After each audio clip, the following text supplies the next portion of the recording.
Assalamualaikum warahmatullahi wabarakatuh dan salam sejahtera semua. Apa khabar kawan-kawan? Semoga semua berada dalam keadaan sihat dan ceria. Membaca merupakan amalan yang sangat penting dalam kehidupan kita.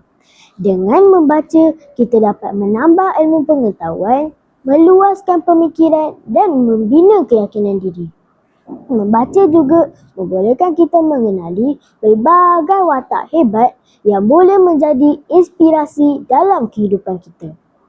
Nama saya Aisyah Zuhaira binti Zulkifli. Saya berumur 11 tahun dan merupakan murid sekolah kebangsaan Senaid Utama dengan kod sekolah JBA 8027. Pada hari ini, saya ingin berkongsi tentang sebuah buku yang sangat menarik bertajuk Sri Kandi Silat. Hasil tulisan Aina Izazi dan diterbitkan oleh Sinaran Ilmu Learning dan Konsultansi PLT.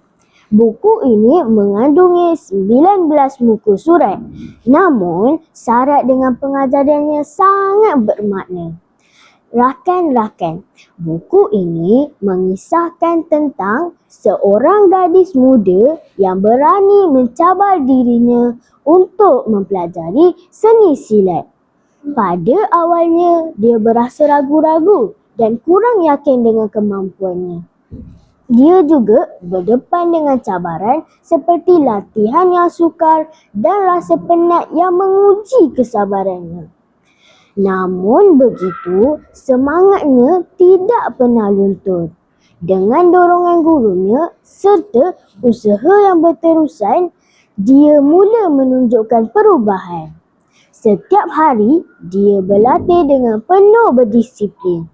Walaupun letih, walaupun jatuh, dia tetap bangun semula. Bayangkan seorang gadis yang pada mulanya tidak yakin, akhirnya mampu berdiri dengan penuh keberanian di gelanggang. Inilah bukti bahawa usaha yang berterusan pasti akan membuahkan hasil.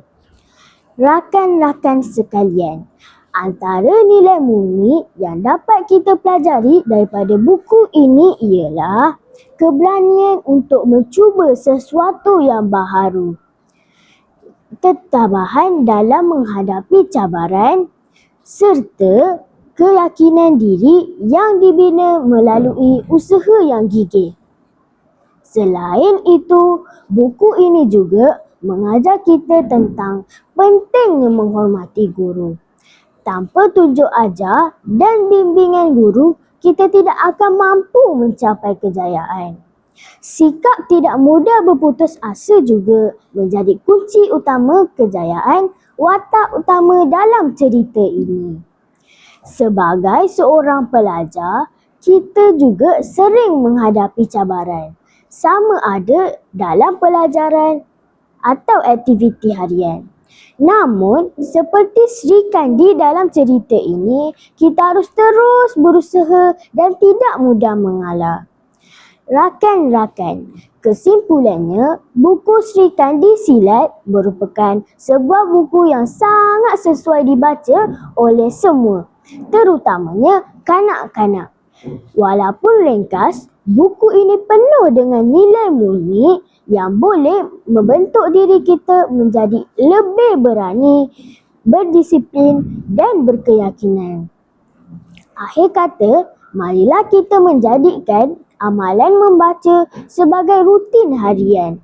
Kerana melalui membaca, kita bukan sahaja menambah ilmu, tetapi juga membina jati diri yang cemerlang. Sekian, terima kasih.